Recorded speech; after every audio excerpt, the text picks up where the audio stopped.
Southside Youth, it's Pastor Dalton here at the Redstone campus. Hope you're having a great morning at both the Commerce and Redstone campus. Hope you've been enjoying some community time with your fellow small group leaders and your students, and I hope you've had a great morning. Hey, this morning we're going to be continuing our story series, but before we get into that, I want to remind you, we have a whole youth group hangout on the 5th. You make sure you take that handout on the way out. You'll see some info for that. Make sure you don't miss it. It's going to be awesome. But this morning, we're going to be in the book of Daniel. So if you could turn to the book of Daniel, and we're going to be in chapter 1, starting with verse 18. In chapter 1, we see Daniel becoming a captive of the Babylonian Empire. Daniel's a young Jewish boy. And in this moment, in verse 8, Daniel has been taken into the king's court to start being trained in the ways of the Babylonians, as they typically did when they captured a new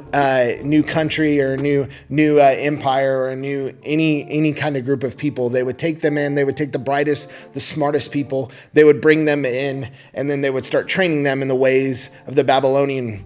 So in this moment, Daniel is being presented with a lot of choices that go against the way that God has prescribed for the Jewish people to live. And one of those things is the food that he's eating. In the Old Testament, there's a lot of food that God had prescribed as unclean for the Jewish people. So if they ate it, it would be a sin. So Daniel has a choice to make. Do I honor God, or do I go the way that everyone else wants me to go? Maybe you've been presented with that question before. Maybe some friends have done something that you knew you shouldn't have done because it didn't honor God, didn't honor your family, didn't honor your parents, didn't even honor them, but they were doing things that you knew they shouldn't have been doing. Today, this is what we're going to see Daniel, his response to that question. In verse 18, it says this: Daniel determined that he would not defile himself with the king's food or with the wine he drank. So he asked permission from the chief eunuch not to defile himself. God had granted Daniel kindness and compassion from the chief eunuch. Yet he said to Daniel, I fear my lord the king, who assigned your food and drink. What if he sees your faces looking thinner than the other young men? You would endanger my life and the king. So David said to the guard whom the chief eunuch had assigned to Daniel, Hananiah, Mishael, and Azariah, please test your servants for 10 days. Let us be given vegetables and water. Then examine our appearance and the appearance of the other young men and see who's the best. Basically, see who's the healthiest. So he agreed with them, and for 10 days they did this. The guard continued to remove the food from them and the wine, and they drank and gave them vegetables.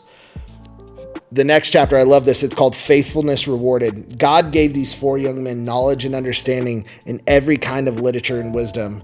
Daniel understood visions and dreams of every kind. And at the end of the time, the king had said to present all of the young men to himself. The king interviewed them, and among them, no one was found like the 4, Daniel and his friends. I love this story. Daniel chooses to obey and trust God. He chooses to go God's way above all else. And in the midst of that, God's faithfulness shows up. God blesses them with wisdom and knowledge and health. And in the midst of this, they stand out amongst everyone else. For you today, I want to challenge you. Do you trust God's word, and do you live it out? Are you willing to go against the grain, and are you willing to live out God's way when no one else around you is? Your best friends, your family, your school, your teams, whatever you're a part of. If everyone else is going the opposite way of God's way, are you willing to stand up and do the right thing?